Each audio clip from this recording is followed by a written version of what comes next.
to Sideways Rain, where we cover the storm professionals go through, how they navigate those storms, and applicable takeaways so we can all avoid the pain. This week we have no Chris. He's actually closing on his new house today, so congratulations to Chris and family on that. But today we have Evan Babins, and most people know this industry sees a lot of real storms in meetings and events. They see the ballroom lit, they see the screen, they see the show running, the client smiling. What they don't see, what us insiders see, is what happens in the background when an AV vendor cancels 72 hours before a $500,000 international event, and somehow the show still goes on like nothing happened. That is the kind of story we're getting into today with Evan Babins. Look forward to talking with him. But before we do that, here comes the rain.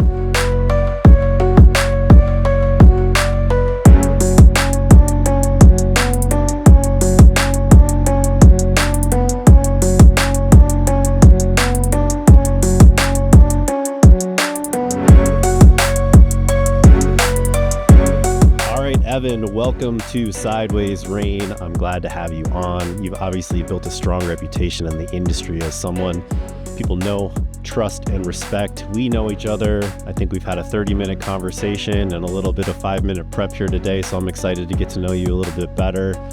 You're obviously visible, connected, and clearly take the craft seriously, so I think this is going to be a really good one this week. Before we jump into it, just let the audience know a little bit about yourself. Yeah, so my name is Evan Babins. I'm based in Toronto, Canada. I've been in the events world for 15 years now. I've really been fortunate to do and see it all around the world. I started in AV production and DJing. I turned that into hospitality, then went to agency life. So I was at a couple of different production agencies, then moved to in-house planning at a couple of different brands. And currently, I'm the senior manager of events at Point Click Care, which is a health tech company based in Toronto, where we have redeveloped and sort of reframed what electronic health records look like across North America. And my portfolio is a user conference every other year, and then 2 massive trade show booths within industry conferences. So I'm finishing, at the time of recording today, I'm finishing week 1 here at PCC. It's been a great start, and I'm excited to dive into this conversation with you. Yeah, it sounds like it's been an exciting first week, and it's cool to hear you were in AV and production. I actually didn't know that about you, so we'll have to come back to that at some point, because that's where I sit every day. So fun topic. You touched on in your pre-work, the biggest unexpected challenge, I guess the storm we'd call it here, is when you're in your career was when you were having an AV vendor cancel at the last minute, 72 hours before you were about to travel for a $500,000 project overseas. Take me back to that moment, man. That just sounds awful. It's crazy. And whenever I tell it, I still can't believe it actually happened. And what we'll talk about in a little bit is like how we kind of got through it and how we sort of came out the other side. I'm anxious right now just thinking about it. I know, it's like crazy. It's like, this is the story I always tell, like when I'm in going for a new job interview and someone's like, what's the worst thing that's ever happened in your career? Or like talking to somebody and they're like, what differentiates you from other event producers? Like, this is the story. This is the go-to. So basically what happened was, I was at a event production agency based in Toronto. We were working on this massive pharma account. So what would happen is every 6 weeks or so, they would get approvals to be able to sell new medication and new drugs around the world. And they would want to bring all of their sales and marketing team together to give them the lowdown, the marketing, the sales, all the information. With 30,000 people around the world, you can't bring everybody to the office and make it happen within sort of a 72-hour window when you get the approval. So this is going back to 2017 that we're talking about, right? So no COVID, no virtual events, none of that. We built for them a virtual event platform that their employees could log in with SSO login, and they would watch this press conference that we set up and we built in their office for all the executive team to come on and share all the information. So that was like happening regularly. There was a massive event in that industry that was happening in Germany that year. And it was like, whatever it was, March, April, I don't remember what the date was. So we anticipated they were going to get approval for a new major drug that they were going to be selling during that conference. So ahead of time, we had planned a breakout room that was like, it was a massive room. It was probably like, I don't know, 50,000 square feet of space. And the idea was, instead of having, they would typically have like their own breakout track for this conference. Instead of having a breakout track, the plan was to bring everyone that was going to come to their breakout track into this room and do this as a live sort of press conference, live presentation. They would get all of their European sales and marketing team in the room, customers, prospects, whatever it was. Then we were streaming live out to North America and everywhere else around the world. Everything was in play. Everything was in motion. It was all good. We got the approval. So then we sort of turned into execution mode. I was working with a vendor, an AV vendor, a production company based in Germany, who I had gotten from an industry colleague. He was like, these are great. These guys are awesome. Work with them. It was all good. No issues moving forward. I'm leaving Toronto. This was like a Monday or something. The show was Thursday. So I'm at the airport, nothing on email, check in, get on the flight. Travel day. Travel day. Normally, I don't do Wi-Fi on planes. I like to watch a movie, sleep, whatever, do something different. For whatever reason, something told me to get Wi-Fi on this flight. I don't know what it was, but thankfully I did. So I'm on the plane and I'm like doing some stuff. I've got Netflix going on my computer. I'm answering some emails. I get this like high priority email from the AV vendor. Hey, Evan, hope you're doing well. I just wanted to tell you that we've been working sidelines on another project, not knowing if it was going to go through or not go through. The client booked. They're giving us 10% more revenue, so we're dropping your show. Dirty. This is Monday for a Thursday. Like Thursday is cameras are rolling Thursday afternoon. And this is the first you learned of that other option. We're loading in We're loading in Monday afternoon. Like trucks are pulling up to the conference center Monday at like 2 p.m. Right? So I'm like, this is the worst thing to ever happen. It's like a $500,000 build. It's virtual, so it's like hybrid. It's out. It's in person. There's like 7 cameras. There's like $200,000 worth of gear and labor and whatever else. It was a massive production. So then I'm like, the wheels are spinning, and this is on the plane, right? This is like, I'm over the Atlantic Ocean right now. And so I have a friend, a really close friend, who's like super connected in the US in the AV world. And I was like, I sent him a message, like I texted him. I was like, hey, like, I know you're connected in the US. Do you have anybody in Europe? Like, do you know anyone in Europe? He was like, funny you mentioned that. Like, I was just talking to somebody who was and the show was in Frankfurt. He's like, I just talked to somebody who has an AV company in Berlin. Nice. Do you want me to connect you? I was like, please connect me, whatever it takes, like, just make it happen. 10 minutes later, I'm like refreshing my emails like every 2 seconds. 10 minutes later, an email comes in connecting me. I connect with this guy in Berlin. I was like, here's the show. I was like, here's my gear lifts from company one. Can you provide this and make it happen? And we'll figure out billing and details afterwards. He was like, give me 10 minutes. So this is like refreshing emails every 2 seconds again, right? Like 7 minutes later, I get another email from him. We can make it happen. Let's do the show. I'm like, something out there is helping me, right? Yeah. So I land in Germany. I basically drop my bags off at the hotel, head to the convention center. An hour later, new company is rolling in with their trucks. We set up the show. We do speaker checks. We do rehearsals. Show Thursday goes off amazingly.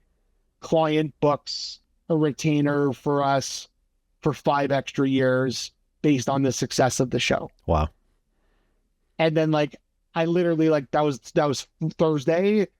Friday, I'm flying home and I get an email from company B who did the show. And I'm like, let's talk about billing, whatever. Like, you tell me what you need. And the guy was like, I'm just going to charge you for labor. I had the gear in the warehouse. It was a slow month. It was collecting dust. Like, just pay me the $50,000 or whatever it was for labor. Wow. And I was like, this is amazing on so many levels. Like Yeah. it's so like there's so many different pieces to this. Mm-hmm. Like it's like industry connections, it's like resourcefulness, it's like this new company was like, what do I need to do to set myself up in success so that we book him again? Because they were like international, they had offices in the US as well, and we ended up using them for like 4 or 5 other shows after that. But the biggest piece of it was like, he was like, listen, this guy is obviously in a bind. What can I do to show my value as a vendor that will secure a relationship and will secure services rendered moving forward? And it was like, he could have charged me for everything. He could have charged me for the gear, for the labor, for everything, and I would have happily paid it. And it was like, it was in the budget. It was all good. But he was like, let's go on a different angle and let's look at this differently. And I think that cemented, and I left the company after that. The agency I was at, they kept using the company after I left, but it set him up as a vendor in the company with the agency that was super successful. Yeah. And the event was great. It was awesome. Clients didn't really know that what had happened because they didn't really need to know. And it was just in the background, like you said, off the top. It's like what happens behind the scenes that doesn't make it to the front of the curtain.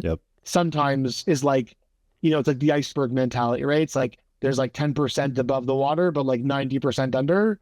And so that's like sort of how this happened and how this sort of went down. So it's like, and like I still have like chills when I tell the story that like it's so crazy. It's like such a mind-blowing like 4 days worth of time. And like everything that happened, just like somehow everything worked out perfectly in sequence that made for, it could have been a total disaster, but it was like seamless and it was easy. And it was like partnerships, creating partnerships and like building relationships. And I think that's really where this sort of nets out at, is like having a great network of partners and having a great network that you can call on in a bind is the secret sauce of the industry. Yeah, there's a ton of layers to this. And yeah, like you said, a ton of things you don't see. And a lot of people would look at this and say, wow, you got lucky. You just got so lucky, like this thing canceled and you figured it out. But what I'm hearing actually is all the work that was put in on the front end to make this situation achievable. So you built your network. You had somebody that you could call. They knew somebody that they could call. You had somebody not only you could call, but I'm guessing that flight was late afternoon because you're flying to Europe. So late in the day, they answered your phone call. That guy calls Europe. They answer early in the morning. It's like 3, 4 in the morning. There. Overnight. Yeah, overnight. Yeah. Do the communication on the plane. Get it done. Evan doesn't get to sleep. So that's another layer. You land on the ground there. You're in setup day. That's a flight you're supposed to sleep on. You just power through and make it happen. And then in the end, you have a business owner that sees the long game and says, because he could have turned the screws, like he could have just gone profit mode on this and said like, 100%. Cost you $200,000. It's just what is what it is. But he could have like marked it up by like 40% for like calling him 3 days before his show was supposed to go. Like that would have been an easy answer. Yeah. But that is a testament to your network and the ability you were to be resourceful on that and make it happen on an airplane where you can't even pick up a phone. Man, wild stuff. Did you have any signs ahead of time that this other vendor was going to pull on you? Because I mean, nothing. The old hope you're well, we're pulling the rug email is not great. It wasn't great. It was totally out of the blue. And like the initial vendor came really highly recommended. Like multiple people I knew recommended this person and this company. I don't even think they're in existence anymore, to be honest now. Not because of this, like I don't think, but like they don't exist anymore. I think maybe it was a COVID casualty or whatever, but like I had multiple, like when we were doing the initial research for this project, because normally the regular recordings and the regular shows that we did with this for this series was in New Jersey at their head office. And I had this like really solid, amazing vendor in the US who really did a great job. They had a truck that was loaded sitting in their warehouse in Philadelphia. and it was literally the truck that was loaded with our setup in it, and they were just waiting for the call, and they would drive from Philly to New Jersey, and they had a team that like was the project team that were like on standby waiting for calls every 6 weeks. And so they were amazing. And so when we had to take it to Europe, we had to do some research of like who's available, who's good, who can get it, who can bring the same experience to that market and be close. So like I remember we ended up having like conversations, which is also a crazy scenario, between like the American AV company and this European one, so they could like talk to each other about like Sure. how they did stuff and how they programmed the show and how they like went through different cues, because there was a lot of like cross cuts, especially when you're going from like live to virtual and like through the platform, which like never happens. Like rarely would that ever happen, but both companies were open to it, and it was a great relationship there. So there was a lot of research that went into this company that we were going to use in Germany, and I was super confident. I was like, this is the best choice. These guys are going to do a great job. And so, no, like I didn't see it happening. There was no signs of it. They were like always on meetings. They were always on emails. They were like always responsive. And so when I got that email, like 20 or 30 minutes into the flight, it was like, and I hate to use this pun, but it was like fight or flight mode. Like that's really what sort of happened. Yeah. Like it just became this like relaxing sort of, like you said, like flight to just like chill before go into craziness of loading and setup, to like this like chaotic, insane, 5-hour, 6-hour flight that I was not prepared for at the time. You're like, let me turn off Netflix and Seinfeld. It's time to get to work. I'm like, this is not what it was supposed to be, but like lock in, and like, this is what we do every day. We solve problems and we control the chaos, as we say.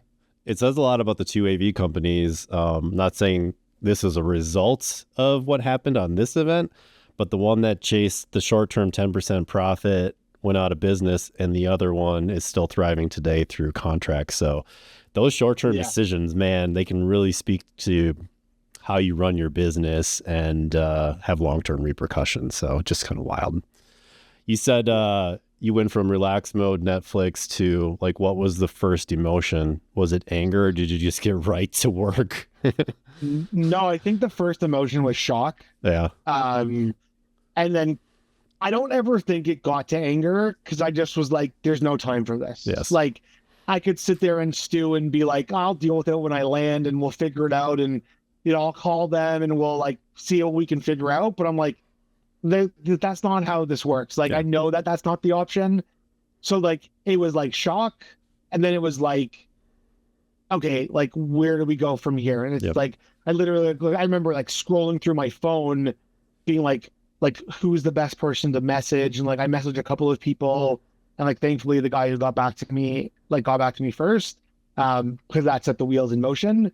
But it was like, there was no other time. There was no time for emotion. Yeah. Emotion came later, like when we when we had to deal with the first company with like refunds and deposit refunds and everything else, because like we fought for that and we ended up getting all of our money back that we paid in deposits, because they pulled out without reasonable cause or anything, and it was like a bullshit reason. But yeah, it was like, that's when the emotions came back, was like afterwards, and I was dealing with it all on the back end. But in the moment, there was just like, it was like go time, and it was like, there was no option. So like under our format here, we usually cover the storm and then the umbrella moment. And it's funny because those are usually like weeks or days. Your storm to umbrella moment was one international flight.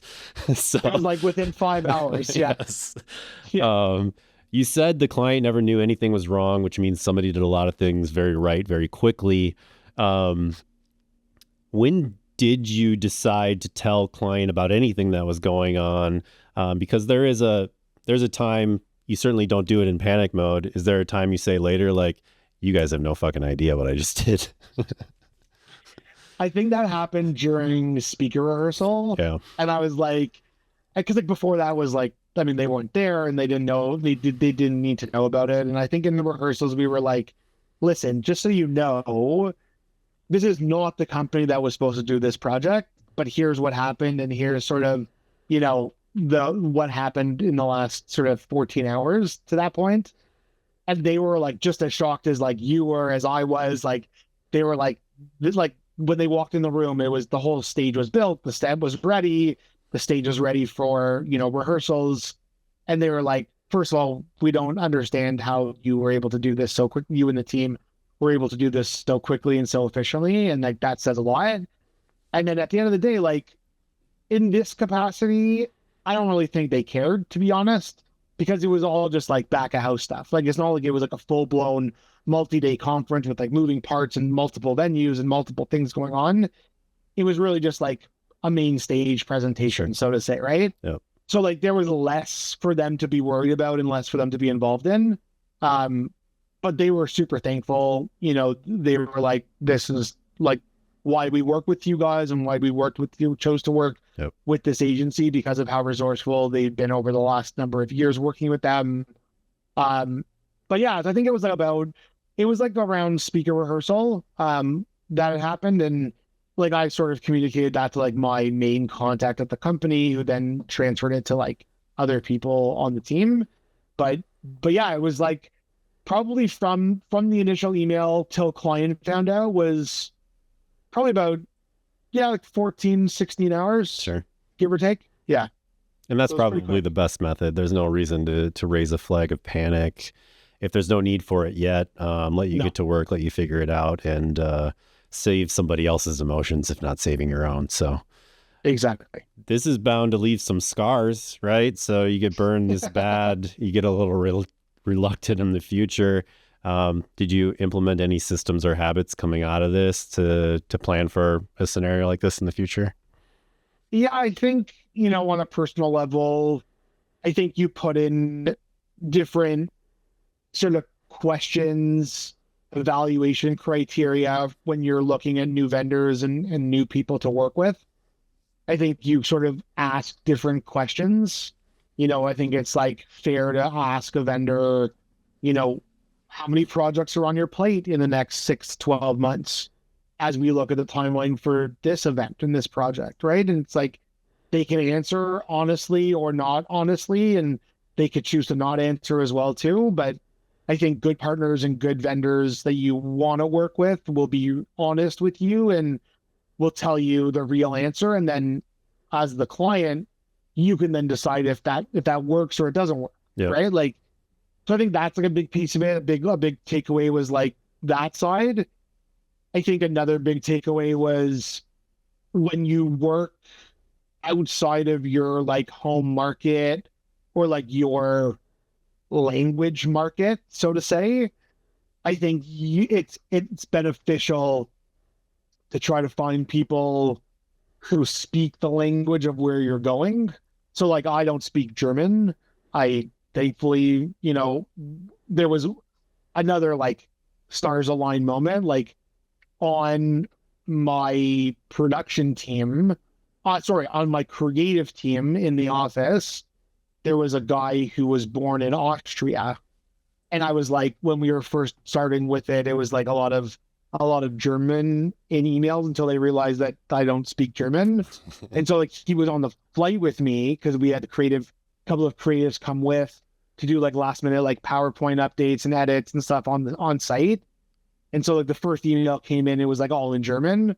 And I was like, can you like tell me what this is like saying? I was like, I don't know what this is. Like I'm impressed, but I can't read it. And right. I'm like, this is amazing. Like I appreciate the response, but like don't know what it is. And so then he wrote back like in German, like with German like characters and stuff. He was like, this like we don't speak German, please, write in English. And then everything else came in English after that.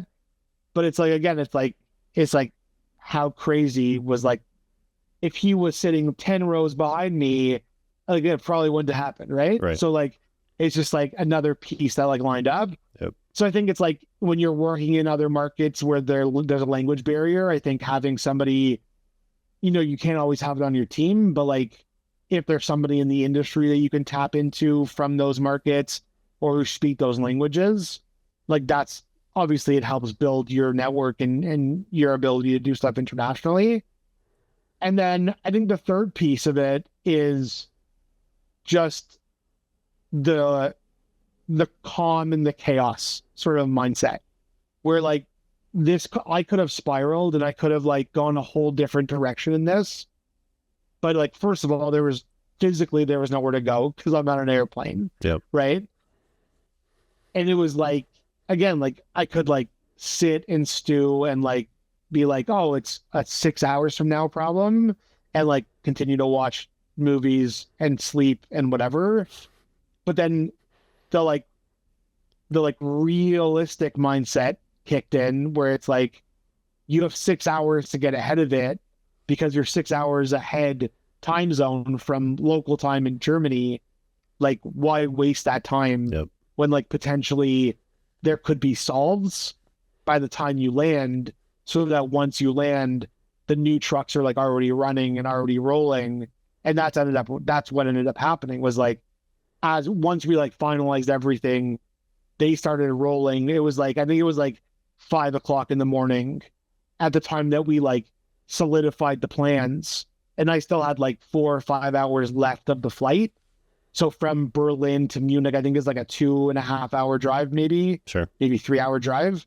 So they were like en route already, when like they were like, an hour out by the time I landed. Yeah. So like we ended up getting to the conference center from the time I got to the airport, went through security, got my bags, got to the hotel, got to the conference center. We ended up pulling in pretty similar timing. Just like you drew it up.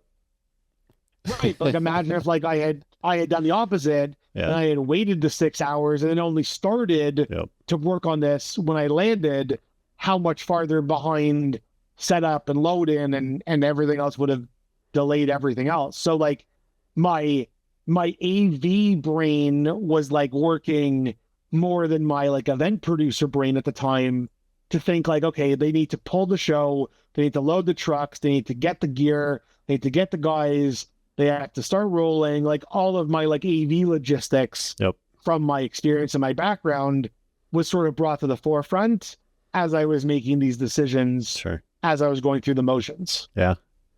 You mentioned questions you would have asked the vendor ahead of time, like what work do you have on your plate, or what are we competing with? I'm assuming you go with the same philosophy as us. Your SOP is to work with vendors that you've worked with before, but we're all put into situations where we have to work with new vendors.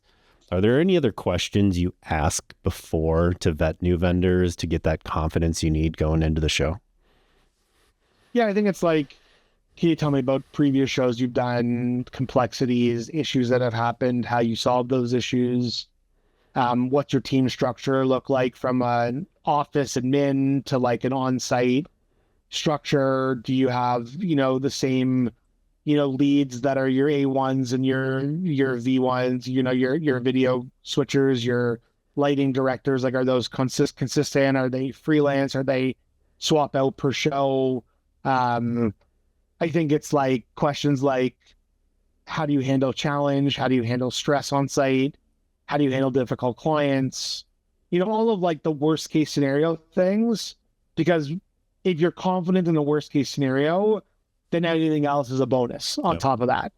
So it's like, if you can be confident in like, in a worst case scenario situation, which you hope to never get to, then everything else is just cake on top.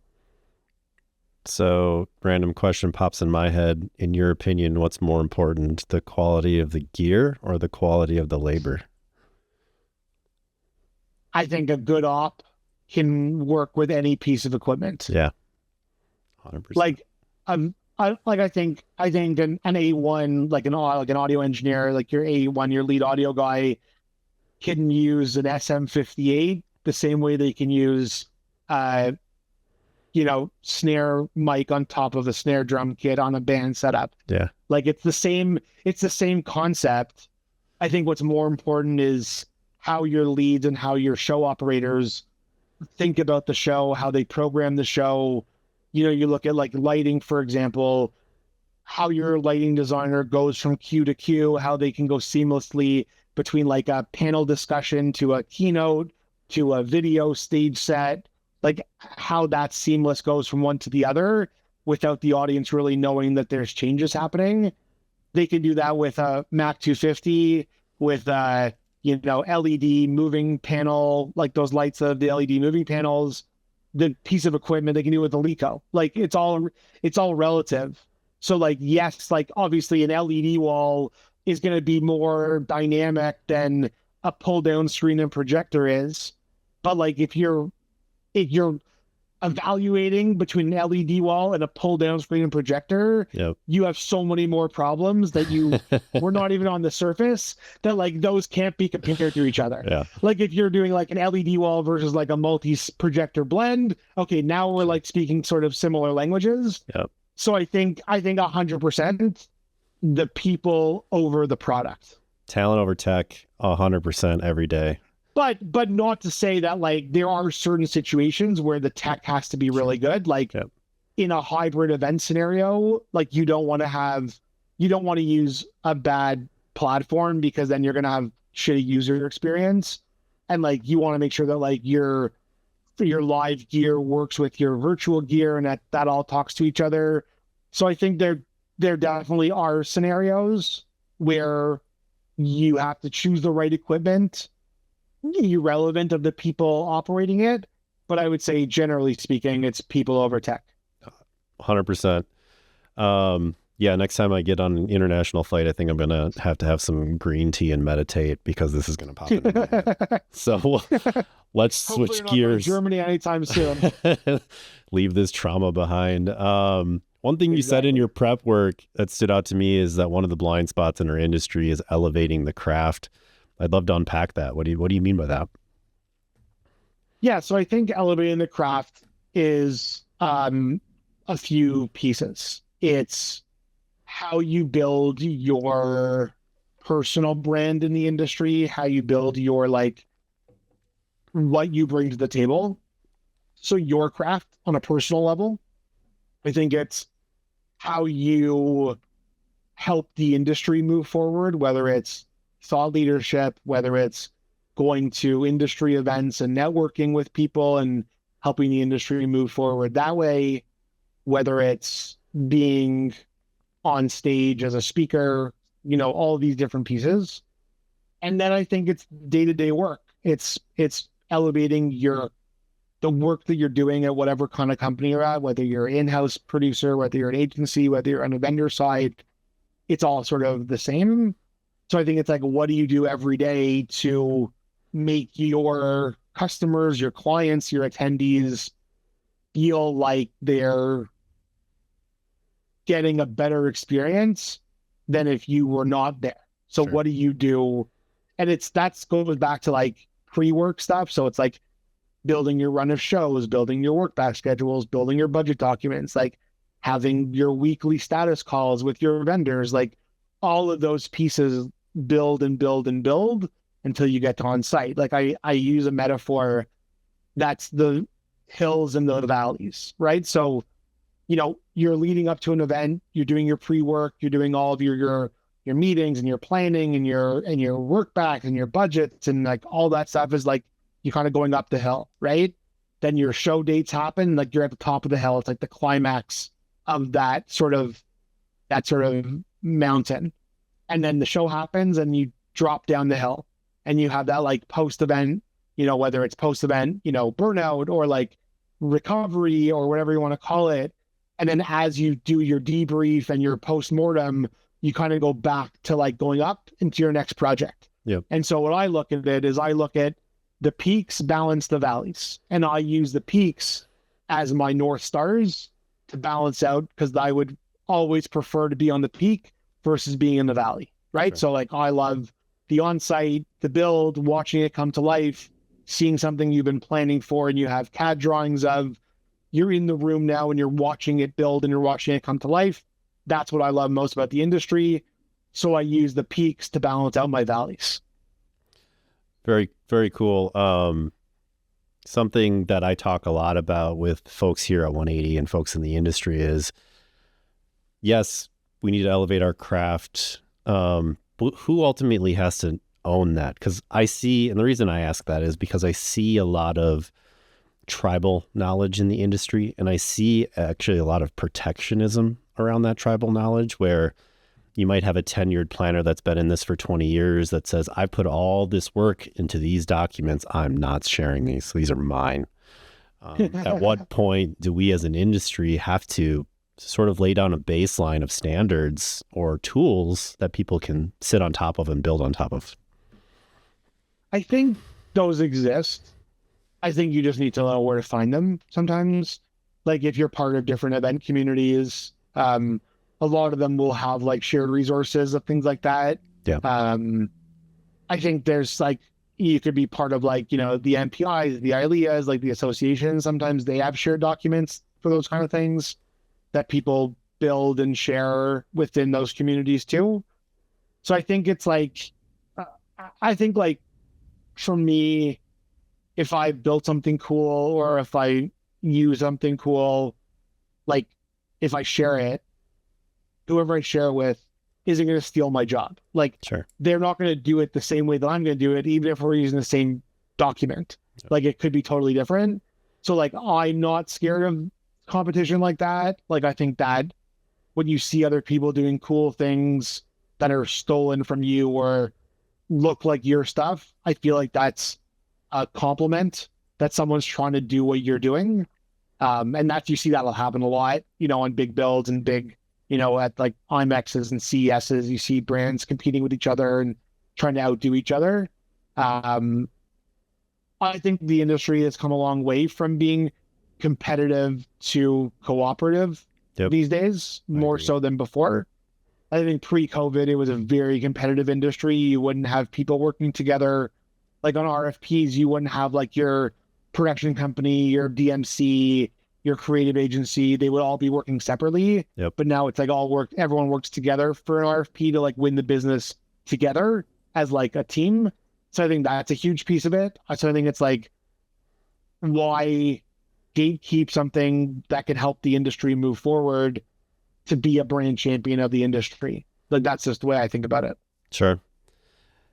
Yeah, I'm glad to see that transition, and I'm seeing more of that too. And I think that's coming with the newer generation, being more adaptable to that. And myself, I'm like a millennial Gen X cusper. I was born in 82, so not a tech native, but grew up with tech. Like my grandpa had a Mac too, and we started playing in KidPix and then using my 14K modem to connect to the library. And so like we kind of grew with technology, and I felt like our generation or my generation, now we're easing into AI. We're like, this is just the next thing. We adapt. This is what we do. But there's a whole generation of folks coming in now that I would call tech natives. They grew up with devices in their hands. And that's how I want to transition to AI. These are folks that are looking for tools that make their jobs and their lives easier on a day-to-day basis.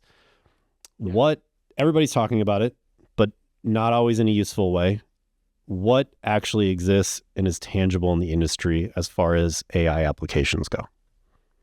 So I'm born in 88. So I'm like a geriatric millennial is what they call it these days. So I think same vibe. Like when I grew up, we had a Pentium 482 computer, like house computer. We used like, before we got Windows installed, we like ran programs through like DOS. Yeah. It was like Prince of Persia and like a couple of other games. Hell yeah. So like Sky Roads was one game that we played a lot. It was like, that was the last time that I was like a gamer, I would say. Sure. But yeah, so like, I think for me, so I also grew up the same way. Like, technology was always around, very adaptable. And like, as the AI's sort of bubble has come in, it's like, I think AI in the beginning was like things that like a few people spoke about that was like kind of like not realistic and it wasn't like tangible. But I think for me and like my day to day, I think I go between sort of a couple of platforms. I started off on ChatGPT. Now I've moved to Claude for like the prompts and like edits and things like that. And then I also use a platform called Content Sidekick, which is a program developed by an event industry professional based. He's in Toronto. His name is Arthur Karekaz. He owns a company called Fusion Entertainment. He built this platform called Content Sidekick where you upload like a photo, for example, then you give it a prompt, and in 2 seconds, it builds you out what the post should be on Instagram, LinkedIn, Twitter, and TikTok. You can do multiple versions of it. You can also, it also has native video and photo creation agents inside the platform. So it's not just like writing content, but it's also like you can do prompt to text to video, text to photo, Sure. photo to video. So it's like it's a great platform. I really recommend it for everybody to use. So I use that for like social stuff. So like if I'm posting like on my LinkedIn content since, January, I've run through that with editing and everything else. And I've seen like a crazy increase in engagement and in impressions. But I think in like an event industry day to day, I think people use it for a lot of different things. Like I typically use AI for like coming up with session content, with how to make a better schedule, how to make a better run of show, how to optimize, your loading schedule based on all the different criteria that are going on in the venue and around you. I use it for building event websites, building surveys, like post-event surveys, pre-event surveys. So it's like a lot of that stuff is like day to day. I think there's a bit of a pushback from major companies of how much you can use it, especially in the video and the image creation, because of brand standards and brand guidelines and what's ethical and what's not ethical about using AI to create image and video content. But I think from like a written word content standpoint, I think it's pretty good these days. So I think that's like sort of what I generally use AI for. But it's hit or miss. Like in some days I'll go without using it at all. And some days I'll use it for like everything. So it's like totally different. Yeah, I made the switch recently from OpenAI to Claude, and that's been a game changer. And in fact, I used Claude Code to do the whole website for the new startup I have. I mean, I didn't pay one designer, one HTML code or nothing. We just did the whole thing, and it's amazing. Even set up forms that go right into HubSpot, and it's just so smart. We live in a break. That's amazing. It's crazy. Yeah. Let's do a quick lightning round. We'll put a bow on this thing because I know we all got calls to get to at the top of the hour here. So lightning round, just like one sentence answer. We'll hit a few things. One red flag when working with a new vendor. Someone who pulls out 3 days before a show. One industry event everyone should attend. I'd say IMAX. I haven't actually been to IMAX yet. I'm hoping to be there this year for the first time. I'm going to say the Canadian Meetings and Events Expo. I think a lot of people don't look at Canada as a big player in the event space, but the CME show is probably it's such an amazing show for like local vendors. It's opening up to more international vendors from the US. A lot of destinations are there. I think more people need to come to Canada to see what we do and how amazing we are and how we can play on the same playing field.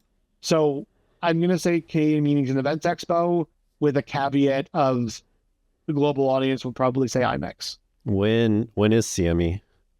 It's August 12th, 13th, I believe, this year. Okay, cool. It's right after SEMA. So SEMA is the first time. Their PCMA is coming to Toronto for the first time. It's like August 10th, 11th. And then CME is 12th, 13th. Cool. Maybe I'll come to CME. You come to IMAX. We can hang out at both. Come and hang out. Yeah. We'll do it. One last one. What's the best piece of career advice you ever got? Speak to anybody and everyone you can and dive in to as many different things as humanly possible, because the more you give, the more you get. It's amazing. And this might be the same answer, but we like to close with one question. What's one piece of advice you would give to somebody early in their career who wants to build real trust and credibility in this industry? Go to IMAX and CME and meet as many. But you've never been there. Possibly can. I've heard of. I see it. I get FOMO every year. I think the answer is get out as much as you can, as much as your comfort levels are. It's so much different than doing things on a screen and meeting people, being in person with them. Um, try to learn from as many people as you can. Like there's like key people in the industry, obviously, like, you know, the Juliuses and like all those kind of people and speakers out there. Yep. But then like find out what vertical you're interested in and where you want to pursue and really dive deep on that. So in the beginning of my career, it was AV and it was, you know, it was production. And so I learned as much as I could and I talked to as many different people as I could. And that changed through my career as I changed from, you know, vendor to hospitality to agency to in-house. And you just keep learning and keep growing. And there's always more you can learn. You're never going to know everything. And so I think that's really the biggest piece of it is like always be always be thirsty for more knowledge. Yeah, that's solid advice. I had somebody tell me early in my career too, there's a million things you can do in this industry. You have to find your passion or you're just going to burn out. Find what you like and dive into it and go deep. So amazing stuff, Evan. Really appreciate you coming on the podcast today. I think your story tells the audience, you know, what we see in the end is the polished product, never the storm behind it. So we always talk about flawless experience. That's what we give to our audiences, even though things aren't always going great in the background. So appreciate you coming on, sharing that story, and hope we can talk some more. Let's do it again soon. All right. Thanks, Evan. Monday in the air with the city getting small. 500,000 on the line and a long way to fall. Netflix on the screen, then a red light in the mail. Somebody took the money and they left him with the rail. No room for the panic, no runway for the fear. Just a little bit of signal and the right one on the ear. Over cold Atlantic with the pressure coming fast. Some storms hit your windshield, some storms hit your back. And nobody sees